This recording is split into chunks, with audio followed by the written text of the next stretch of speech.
Next patient. అమ్మా అయ్యా అమ్మా కూర్చో అమ్మా. చెప్పు ఏంటి నీ ప్రాబ్లం?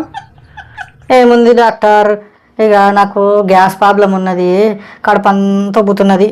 మా గల్లీలో ఎవరు ఏమనుకుంటున్నారో ఏం మాట్లాడుకుంటున్నారో తెలుసుకోలేకపోతే, తెలుసుకున్నా కానీ ఇంకోళ్ళు చెప్పకపోతే గ్యాసు లాగా కడుపు అంతా ఉబ్బుతుంది డాక్టర్. అందుకోసమే చూపించుకుందామని వచ్చిన. మా ఇంటి పక్కన ఆ పమీలని అడిగితే ఇక్కడ మంచిగా చూస్తారని చెప్పింది, అందుకే ఇక్కడికి వచ్చిన. ఇక చూసినా సేమ్ ఇక నువ్వు నా బిడ్డలాగానే అనిపించినావు డాక్టర్. అందుకే ఇక నా బాధ నీకు చెప్దామని. అమ్మో ఏమనుకోకమ్మా, నాకు గ్యాస్ ప్రాబ్లం, నా బాధ అంతా ఎవరు చెప్పే వరకు ఈ ప్రాబ్లం పోదు. అయితే ఇప్పుడు ఏమనుకోకు, నువ్వు నా బిడ్డలాగా ఉన్నావు కాబట్టి చెప్తున్నా నేను. ఇక మా పెద్ద బిడ్డ పెళ్ళి చేసినాము, ఆయన సంబంధము ఇక్కడ కమలాపురంకి వెళ్ళి తెచ్చిండు ఆయన, బసంత్ కుమార్ అని తెచ్చిండు. అయితే పెళ్ళప్పుడు ఏమనలే డాక్టర్ వాళ్ళు, ఏమొద్దు మాకు పిల్ల బాగుంది అని అన్నారు. పిల్ల బాగుంది అనేసరికల్లా మేము కూడా ఇక తొందరపడి ఇక కట్నం అడుగుతలే కదా అని చెప్పి మేము పుసపుస ఇక లగ్గానికి ఒప్పుకున్నాము. ఒప్పుకుంటే ఇక తీరా పెళ్లి టైంకి నాకు అది పెట్టు, నాకు ఇది పెట్టు, ఇది పెట్టు, అది పెట్టు అని అన్నీ పెట్టించుకున్నారు. ఇక మా ఆయన అయితే ఆడ ఉన్న పొలం అద్దెకరం అమ్మిండు, అప్పటిదప్పుడు అమ్మి ఆ పైసలు తెచ్చి ఆయనకు మోటార్ సైకిల్ అవన్నీ పెట్టించుకుని మొత్తం అన్ని బాగా పెట్టినాం మేము. ఇక పెట్టి చేసినాక ఇంకా ఆ పిల్లకు ఇక నీళ్ళాడింది. ఆ పిల్లకు నీళ్ళాడిన తర్వాత ఇక కొడుకు పుట్టిండు. కొడుకు పుడితే ఏడాది వస్తుంది ఆ డాక్టర్.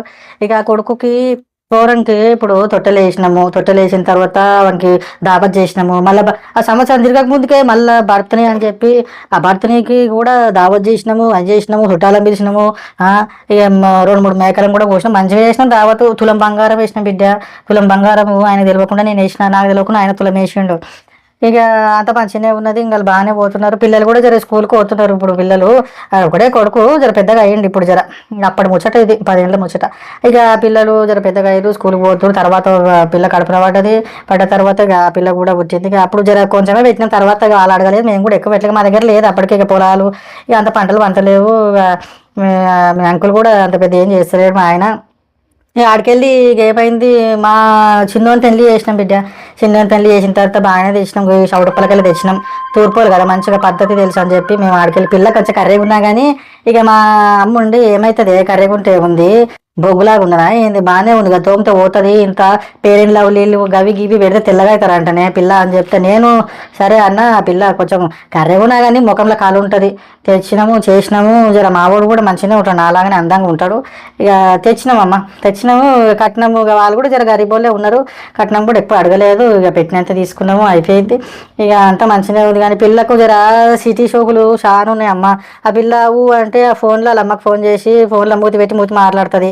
అదేమంటారుగా మాది వీడియో కాల్ ఏదో అందులో ముఖం కనిపిస్తుంది, అది పెట్టి రోజు మాట్లాడుతుంది. ఇక అమ్మకు ఫోన్ చేసి అమ్మ నేను ఇప్పుడే లేచిన, అమ్మ నేను తానానికి పోతున్నా, అమ్మ నేను షాయి తాగుతున్నా, అమ్మ నేను పనులు తోముతున్నా, అంత తిన్నది కక్కింది పిచ్చింది అంతా ఇంటి సంసారం మొత్తం రోజు రోజు చెప్తూనే ఉంటుంది. ఇట్లా చేస్తే సంసారం నిలుస్తుందా బిడ్డ నువ్వు చెప్పు? ఇట్లా చేస్తే నన్ను ఎవరైనా ఏమనుకుంటారు, ఊళ్ళో ఇంటి పక్కల వాళ్ళు వీళ్ళు ఏమనుకుంటారు? పొద్దున్న లేస్తే పొద్దున్న నుంచి ఆ ఫోన్లలో ఉంటుంది, ఒకటే పని చెప్తే వాళ్ళ అమ్మ కూడా ఏం పని లేనట్టున్నది. నేను ఒకరోజు పెద్దగా గట్టిగా పీకిన, ఆమెకు క్లాస్ పీకిన. ఏమని అనుకోని చూడు వదిన, నువ్వు ఇట్లా ఏదో పిల్ల సంసారం ఖరాబ్ చేస్తున్నావు. ఆ పిల్లలు పెళ్ళి అయినప్పటి నుంచి అసలు సంసారం చేస్తలేరు, నీ ఫోన్లలో ఇదే చేస్తున్నారు, ఏంటి కథ ఇది అని చెప్పి అంటే లేస గొడవ పెట్టుకుంది నాతోటి. ఇంటికి వచ్చి మా దీపావళప్పుడు కూడా పిలిస్తే కూడా ఇంటికి రాలేదు, బియ్యం పోస్తా అంటే కూడా పంపించుకోలేదు, రాలేదు. నాకేంది పా అని చెప్పి నేను కూడా ఊరుకున్నా. నేను ఇంత కష్టపడి ఇంత చేస్తే నాకు ఏమొచ్చింది బిడ్డ, ఏం చూసిర్రు వాళ్ళు? నా మాట వింటున్నారా? ఒక్క మాట వింటున్నారా బిడ్డ? నా మాట వాడే చేసుకుని దాని పెళ్లి చేసి పంపిస్తే అది అట్లా చేసుకుని, వీడి పెళ్లి చేస్తే వీడి ఇట్లా చేసే ఒక్క వాటినారు. పొద్దుకినాక లేస్తుంది, లేచి నేను పొద్దున లేచి సాంపు చల్లి అడ్డి పెట్టి నీళ్ళు పెట్టి టిఫిన్ చేసి దండపడ్డి అన్నీ చేసి పెడతా బిడ్డ. పొద్దుకినాక లేచి ఆ ఫోన్ పెట్టుకుంటుంది, రాత్రి పనుకునే వరకు ఫోన్ బిడ్డ బిడ్డ ఫోన్ ఏందో అమ్మో. ఇక ఇట్లనే బాధ అనిపించి జర మాకు గల్లీలో వాళ్ళు అమలకలు ఉంటే పోయి చెప్పుకుంటా గా ముచ్చట కూడా ఫోన్లో చూపిస్తుంది, గాడ పోయి ముచ్చట పెడుతుంది, గిడ పోయి ముచ్చట పెడుతుంది అని. ఇక ఏం చేస్తాము, పెద్ద మనుషులు ఒకరికొకరు ముచ్చట బాధ చెప్పుకుంటాం, ఇక బాధ అవుతుంది. వాళ్ళ అమ్మ ఫోన్ చేసి మొన్న వదినే ఇగో మేము చెరగట్టుకోతున్నాము వస్తారా వదినే అన్నది. నా పానం బాగలేదు, కాళ్ళ నొప్పులు ఉన్నాయి, అంత కాళ్ళన్నీ గుంజుతున్నాయి, నేను రానక్క నా కాళ్ళు కూస్తున్నాయి అని చెప్పి అన్న. బిడ్డకు మళ్ళీ వెంటనే ఫోన్ చేసిందమ్మా. ఫోన్ చేసి ఇక మీ అత్తని అడిగినమ్మా, వస్తే ఆమెకు కాళ్ళ నొప్పులు ఉన్నాయంటారా అని అంటుంది. మళ్ళీ నన్ను అనొద్దు చూడు, తప్పలా పెట్టొద్దు నేను అడిగిన నేను అని చెప్పి ఇట్లా అన్నదంట. మళ్ళీ అది తీసుకుపోయి అలా మగనికి చెప్పింది. మగని చెప్తే అమ్మ మా అత్త ఫోన్ చేసిందంట, పిలిచిందంటగా నువ్వు రానన్నవంట అని అన్నాడు ఆడు. ఇట్లా నేను చెప్పిన, చూడు బిడ్డ నాకు కాళ్ళ నొప్పులు ఉన్నాయి, నాకు నడవనికి శాతం అయితే లేదు అని చెప్పినారా అని ఇట్లా అన్నా. నీకు శాతం అయితే లేదా? పొద్దున్న నుంచి రాత్రి దాకా ఆ గడ్డకు పోతావు, ఈ గడ్డకు పోతావు, వాడికి ఈడికి ఏం పని బాట లేదా, తిరుగుతూనే ఉంటావు అని ఇంత తిట్టిండు బిడ్డ నన్ను.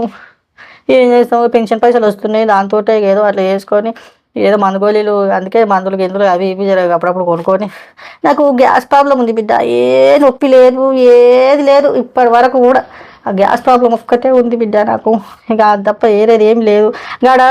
గడ కింద సుజాత మొన్న చూపించుకుందంట, ఈయన చూపించుకుందంట ఆ పిల్లకు ఇంత ప్రాబ్లం అయింది. చూపించుకుంటే ఇక్కడ మంచి చూస్తారాక అంటే నేను నడుచుకుంటా అక్కడికి వెళ్ళి వచ్చిన ఇంకా అదే చూపించుకుందామని అర్ధగంట అయింది బిడ్డ బయట కూర్చొని.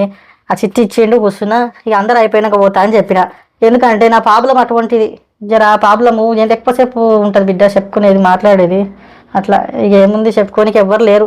ఇక మా గలీలో కూడా ఏమైనా చెప్దామంటే ఎవరు తలుపులు తీస్తలేరు బిడ్డ, అందరూ డోర్లు పెట్టుకొని బయటకే వెళ్తారు. నేను వస్తుందంటే డోర్లు పెట్టుకొని ఇంట్లో పడుతున్నారు ముండలు. ఒక్కటి కూడా ఇంట్లో ఇంతకుముందుకు అయితే బాగా ఇనాయి దుడకలు, ఇప్పుడు ఏమో డోర్లు పెట్టుకొని ఇంట్లోనే ఉంటున్నాయి. ఏమొచ్చిందో ఏమో, నాకేమో గ్యాస్ ప్రాబ్లం పోదాయే, ఎవరితో మాట్లాడకపోతే చెప్పకపోతే నాకేమో ఈ ప్రాబ్లం ఎక్కువ అయిపోతుంది ఆయే. అమ్మో ఇది ఏంది అమ్మో, ఈ డాక్టర్ వండుకున్నట్టుంది. ఓ అమ్మ ఓ బిడ్డే, ఓ తల్లి వండుకున్నట్టుంది. వండుకున్నా అమ్మో, ఈ డాక్టర్ పోయినట్టుంది. నా గ్యాస్ ప్రాబ్లం తోటి ఈ డాక్టర్ పోయినట్టుంది. ఏమైనా ఎవరు చూస్తలేరు కానీ నా ప్రాబ్లం అంత పెద్దది బిడ్డ, అంత పెద్ద ప్రాబ్లం నాది. నిజంగానే ఉన్నది.